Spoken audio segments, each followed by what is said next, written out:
இரு மாநில சட்டமன்ற தேர்தல் முடிவுகள் வெளியாகிக் கொண்டிருக்கிறது. தற்போது ஹரியானாவில் 3வது முறையாக பாஜக ஆட்சி அமைக்கிறது. விவரங்களை நம்முடைய செய்தியாளர் ராஜகுமரன் வழங்கிட கேட்கலாம். ராஜகுமரன், மேலும் விரிவான விவரங்களை தொடர்ந்து வழங்கலாம்.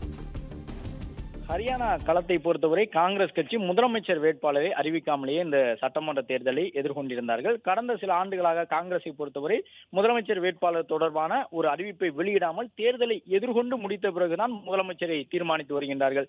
ஏற்கனவே மத்திய பிரதேசம் உள்ளிட்ட மாநிலங்களில் எல்லாம் அதுதான் நடந்திருந்தது. அது ஒரு வகையில் காங்கிரசுக்கு கை கொடுத்திருந்தது.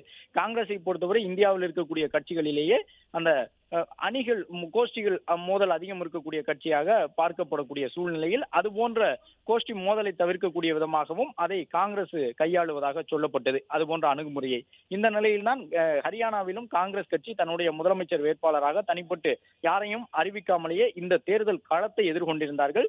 அதே நேரம் காங்கிரசுக்கு எதிர்பார்த்த பலனை ஹரியானாவில் வழங்கவில்லை. கடந்த முறை எப்படி வலிமையான எதிர்க்கட்சியாக 31 இடங்களுடன் ஹரியானாவிலே காங்கிரஸ் ஆட்சியில் அமர்ந்ததோ, எதிர்க்கட்சி வரிசையில் அமர்ந்ததோ, அதே போன்று இந்த முறையும் எதிர்க்கட்சி வரிசையில் தான் அமர்வதற்கான ஒரு சூழல் தற்போது அளவில் காங்கிரஸ் கட்சிக்கு இருக்கின்றது. 35 இடங்களில் காங்கிரஸ் தலைமையிலான கூட்டணி முன்னிலை பெற்றிருக்கின்றது. ஹரியானாவில் பாஜகவை பொறுத்தவரை ஏற்கனவே அவர்கள் வெற்றி கொண்டாட்டத்தை ஹரியானாவில் தொடங்கிவிட்டார்கள். பல்வேறு சட்டமன்ற தொகுதிகளில் அவர்கள் முன்னிலை பெற்று வரக்கூடிய சூழ்நிலையில் வெற்றி பெறக்கூடிய வாய்ப்பு இருக்கக்கூடிய தொகுதிகளில் எல்லாம் வெற்றி கொண்டாட்டங்களை தொடங்கி இருந்தார்கள். ஹரியானாவில் பாஜகவினருடைய உயர்நிலை கூட்டம் சற்று முன்பாக தொடங்கி நடைபெற்றிருந்தது. அதே போன்று காங்கிரஸை பொறுத்தவரை ஜம்மு காஷ்மீரில் அவர்கள் பெறக்கூடிய வெற்றி காங்கிரசுக்கு மிகுந்த முக்கியத்துவம் வாய்ந்ததாக இருக்கும். இந்தியாவினுடைய ராணுவ முக்கியத்துவம் வாய்ந்த ஒரு மாநிலத்தினுடைய ஆட்சி காங்கிரசுக்கு கிடைத்திருக்கின்றது. எனவே காங்கிரஸ் அதை உற்சாகமாக கொண்டாடும், வரவேற்கும். என்றாலும் ஹரியானாவில் காங்கிரசுக்கு பின்னடைவு ஏற்பட்டது ஏன் என்பது குறித்து தற்பொழுது காங்கிரசினுடைய தேசிய தலைவர்களிடையில் அந்த கேள்வி எழுந்திருக்கின்றது. இந்த தேர்தலின் தொடர்ச்சியாக இந்த ஆண்டு இறுதியிலேயே பல்வேறு மாநிலங்களில் தேர்தல் நடைபெற இருக்கின்றது.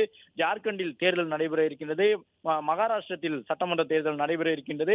அதே போன்று டெல்லியிலும் தேர்தல் நடைபெற இருக்கின்றது. அதன் பிறகு பஞ்சாபில் தேர்தல் நடைபெற இருக்கின்றது.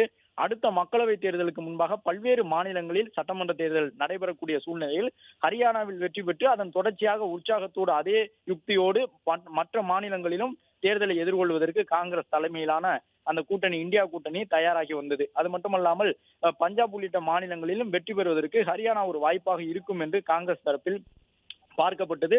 எனவே ஜம்மு காஷ்மீருக்கு வழங்கியதை போன்ற முக்கியத்துவத்தை மக்களவை எதிர்க்கட்சி தலைவர் ராகுல் காந்தி அவர் ஹரியானாவிற்கும் வழங்கி தொடர்ச்சியான தேர்தல் பரப்புரையில் ஈடுபட்டிருந்தார். குறிப்பாக அந்த பாரத் ஜோடோ யாத்திரையை ராகுல் காந்தி திட்டமிட்ட பொழுது ஹரியானா, பஞ்சாப் மாநிலங்களில் நீண்ட நாட்கள் நடந்து செல்லக்கூடிய வகையில் தான் அவர்கள் அந்த பயண திட்டத்தை வகுத்திருந்தார்கள்.